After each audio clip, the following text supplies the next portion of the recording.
Here's my Android mobile device that has the latest Magisk systemless root update installed and running.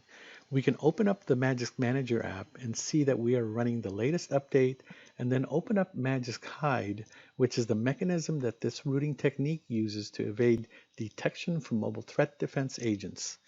I've also installed the Vote's internet voting app so I can cast my vote whenever there is an election in my area.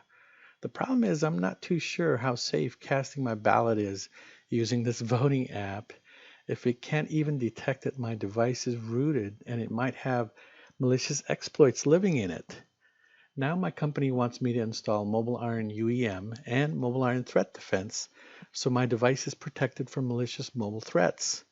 I can then cast my vote with security knowing that my device is secure and free from mobile threats. Now I'm going to enroll into MobileIron Cloud.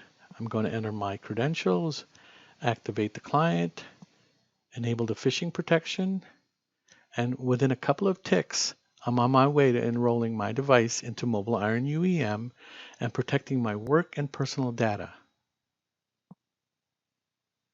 But wait, the MobileIron Go client says that the device is rooted and halts the registration in its tracks. No managed apps, no content, and the device and user configurations are not sent to the device until I remove the Magisk root. The client tells me that my device is rooted and it's not in compliance according to the notifications. Later I go back to the Magisk Manager and ensure that within the Magisk Hide feature I have MobileIron Go ticked so that the rooted state can try to evade detection. Voila! MobileIron UEM and MTD still detect the rooted state and halted the completion of the registration to UEM. Pretty cool, huh? Thanks for watching.